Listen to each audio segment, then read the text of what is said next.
आज के वीडियो का विषय है जादू, मैजिक। वैसे नहीं जैसे आप कन्वेंशनली मैजिक को समझते हैं, ऐसा मैजिक जो हमारे बीच में है, जो हम इनफैक्ट हर रोज़ करते हैं, बस इसको कॉन्शियस तरीके से आज करने के बारे में हम बात करेंगे।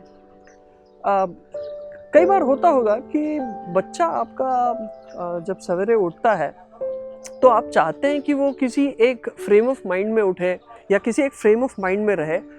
सिर्फ उठने को लेकर नहीं, कभी किसी भी वक्त पे आप चाहते हैं कि बच्चे का एक स्टेट ऑफ माइंड हो, लेकिन बच्चे का स्टेट ऑफ माइंड ठीक उसके विपरीत कहीं होता है। And you as a parent find it difficult to motivate that child to come into whatever state of mind is needed for that situation.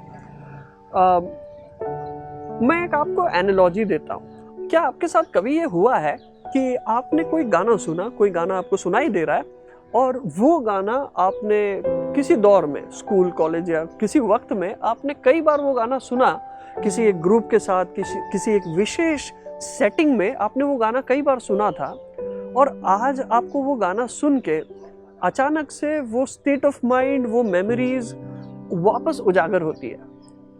कभी कभी ये भी होता होगा कि आप किसी गली से गुजरते हैं और आपको कोई एक विशिष्ट खुशबू आती है और आपको आपके गांव की या कहीं पर आपने उस खुशबू से एसोसिएटेड कोई याद हो, कोई मेमोरी हो या कोई स्टेट ऑफ माइंड हो, तो वो ट्रिगर होती है। कभी ये अच्छा भी होता है, कभी सैड भी होता है, पर ये ट्रिगर होता है। अब लॉजिकली सोचे तो उस खुशबू में ऐसा क्या है कि आपकी वो स्टेट ऑफ माइंड को वैसा कर देता है? उन गानों के वर्ड्स में ऐसा क्या है कि वो दोस्त याद आ जाते हैं या उनके साथ बिताया हुआ वो समय याद आ जाता है, वो स्टेट ऑफ माइंड वापस आ जाती है?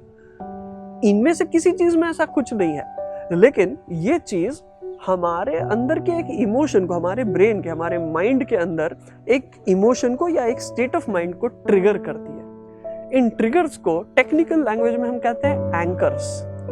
ये एंकर्स मतलब आपने कॉन्शियसली नहीं सेट किए, लेकिन ये आपके अंदर हो गए।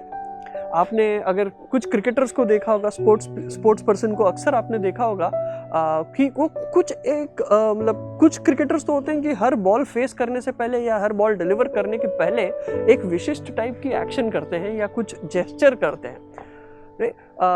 महेंद्र सिंह धोनी, एस श्रीशांत जब खेलते थे, यहाँ तक कि सचिन तेंदुलकर, इनके टिपिकल बॉडी लैंग्वेजेस होते थे। सचिन तेंदुलकर ऑन रिकॉर्ड कह चुके हैं कि जब भी मैं स्टेडियम में ग्राउंड पे पाँव रखूं तो आई वुड इंश्योर कि मैं लेफ्ट पाँव अंदर रखूं।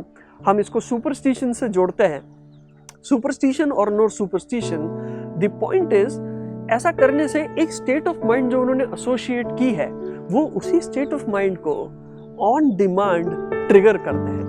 मतलब कि वो जो एंकर उन्होंने सेट किया है या हो चुका है, अब मुझे नहीं पता कि वो कॉन्शियसली किया या नहीं, लेकिन ये जो सेट एंकर है, ये ट्रिगर करने से वो साइकोलॉजी उनकी ट्रिगर होती है, वो स्टेट ऑफ माइंड उनकी ट्रिगर होती है। एक वीडियो में हमने इस बारे में थोड़ी सी बात भी की थी कि जैसे साइकोलॉजी इम्पैक्ट्स फिजियोलॉजी, ठीक उसी तरह फिजियोलॉजी इम्पैक्ट्स साइकोलॉजी। तो आपने अगर उस साइकोलॉजी से रिलेटेड जो फिजियोलॉजी थी उसको अगर ट्रिगर किया तो वो साइकोलॉजी भी वापस ट्रिगर हो सकती है। अभी के एग्जाम्पल से तो मेरे ख्याल ये मैंने क्लियरली बता दिया आपको। आप बच्चे के साथ आपके अगर आप बच्चों ने कुछ छोटी मोटी अचीवमेंट्स की है तो उनके साथ कुछ एक जेस्चर कीजिए। आप अगर चाहते हैं कि वो एक पॉजिटिव फ्रेम ऑफ माइंड में या एक किसी भी फ्रेम ऑफ माइंड में रहे ऑन डिमांड, तो उस फ्रेम ऑफ माइंड में जब आपका बच्चा हो तब कोई एक एंकर, कोई जेस्चर या सिंपल तरीके से उनके शोल्डर पे टैपिंग भी, ऐसा कोई एक जेस्चर करे जिसके साथ वो मेमोरी या वो स्टेट ऑफ माइंड एसोसिएट हो। जितनी बार आप करेंगे, अगर 8-10 बार आप कर लेते हैं, तो उतना गहरा वो एंकर सेट हो जाता है। और उसके बाद आप देखिएगा कि जब भी वो वाला जेस्चर आप दोहराते हैं तो वो स्टेट ऑफ माइंड लाना थोड़ा आसान हो जाता है। ये कोई महज इत्तेफाक नहीं है कि कुछ चीज़ों के लिए तो हमारे जेस्चर्स बड़े स्टैंडर्ड भी है कि अगर आपने कुछ अच्छा किया हो तो शाबाशी के लिए पीठ थपथपाई जाती है। पीठ थपथपाई जाए तो एक सक्सेसफुल या कुछ अच्छा करने की फीलिंग भी आती है। सो ये जो एंकर सेटिंग है, ये बड़ा पावरफुल मैकेनिज्म है। मैं आपसे रिक्वेस्ट करता हूँ इस वीडियो के माध्यम से कि आप तुरंत ही बिल्कुल अपने बच्चों के साथ ये ट्राई करें और आने वाले हफ्ते 10 दिन में देखें कि does this work. I am sure it will. and please let us know your views and your findings in the comment box. Thank you.